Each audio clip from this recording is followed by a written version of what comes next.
So I don't think that this what if scenario would change anything or change the calculus of the ring actually being destroyed at the end of the story.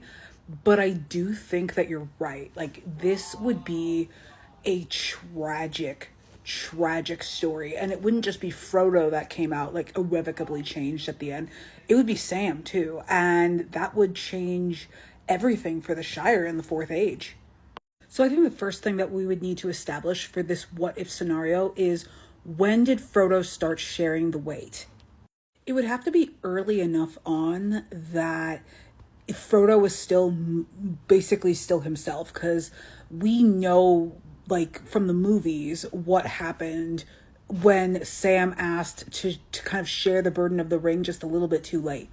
And like, I know that that's movie lore, and I know that Frodo would have never ever left Sam just sitting on the mountaintop crying while he just left him there, and Sam would have never climbed down to go back.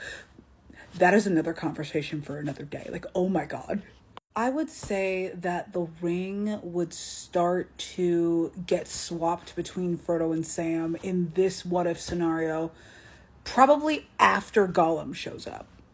Because Frodo is doing fine with the ring all the way into Fellowship. I think that his resolve would have started to waver around the time that Boromir attacked him. So I think that Sam would ask to start swapping the ring, like, once he notices that Frodo isn't sleeping anymore. And in this scenario, Frodo wouldn't be so secretive about the ring. He would still be himself enough to admit to Sam that he needs help. And while this would strengthen Frodo and Sam's bond, like, they would be incredibly trauma bonded, very, very, I don't want to say parasitic, but I don't want to say symbiotic either. Like, there's another word that I'm looking for there. But I think the main point is that Gollum wouldn't slot into the group well in this scenario. I think that he would see the unbreakable bond between Frodo and Sam to the point where Frodo is allowing Sam to touch the ring, and Gollum would really be left out of in the cold in this scenario, and he would be a lot more difficult for Frodo to reach in a way. So yes, Frodo would be more himself because he wouldn't be dealing with like the passing back.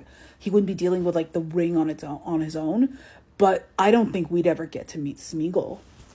And a large reason for that is that Gollum wouldn't trust Frodo in this scenario. I think he would be like, he's letting Sam touch the ring. He's letting like the fat hobbit touch the ring, but not me. But like, he knows how much I need it. Like, we wants it, we needs it. We must have the precious, and Frodo's not letting me have it. He's letting Sam have it. So like that would be a problem. There would be like this tension between like the three of them, not Frodo and Sam, but like Frodo and Sam as a unit, and then Gollum, until the Rangers of Ithilien show up, and that's when they're taken captive and they meet Faramir. And I think because now Frodo and Sam would have symptoms of being affected by the ring, I think Faramir would suss them out a lot faster. And if this was the movies and Faramir was infected by the pod person that was his writing in the Two Towers, I don't think that the calculus for that would change all that much. It would just be Frodo and Sam being much, much more agitated, not just for each other, but for themselves. And I think for the book, I think Faramir would really advise against having both of them share the ring in this way. I think he would mostly be like, you guys are playing with fire here. Like, there needs to be one sane person in this group, and none of you are that right now. And they really wouldn't be. I think that their flaws would be very, very amplified here. And I think that Frodo and Sam work well enough together that them both being like blah about the ring wouldn't fuck with their relationship as of the Two Towers, as of the Forest of Ithilien and Faramir and all of that. But I do think that it would amplify some of the traits that just they wouldn't think of as being the best of themselves. Frodo would actually probably succumb to his id a little bit faster when it comes to the ring, because he has to share it with Sam. And then Sam would be kind of triggered by Frodo's fucked up mental state, but then he also has like a fucked up mental state, so he can't even properly help Frodo anymore.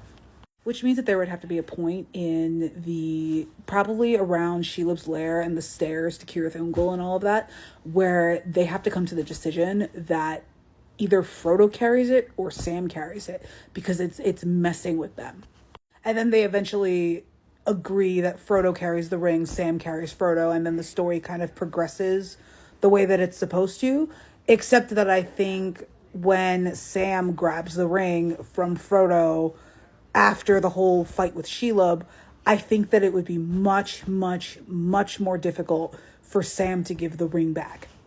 I think that he would be able to do it, but I do think that the Cirith Ungol, when Sam goes to give the ring back to Frodo, it does almost come to blows. Like, it ends up being an issue because that the ring, I think, would have much more of an opening to corrupt Sam in this scenario.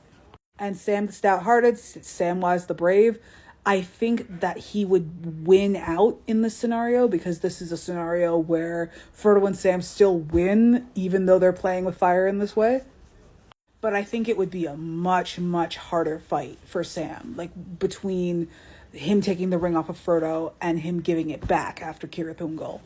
But I do think in the end, Sam would have an easier time of it giving up the ring than Frodo, because I think Sam's goals and his motivations are a lot more tangible than Frodo's.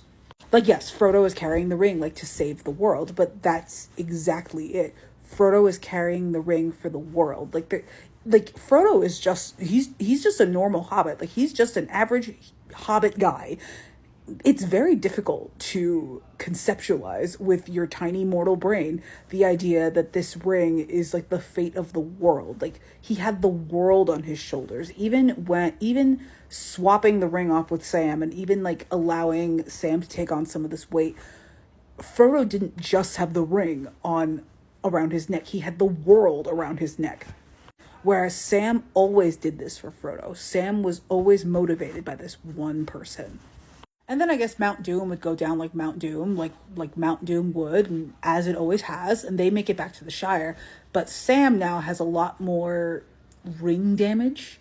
Frodo has less ring damage, but he still has a lot more ring damage than Sam does, because he was carrying it for a good long while before he started swapping it with Sam. I don't think they would have done this for very long. They would have done it from like the Emyn Muil, like, to Cirith Ungol, which is not that long in the grand scheme of things.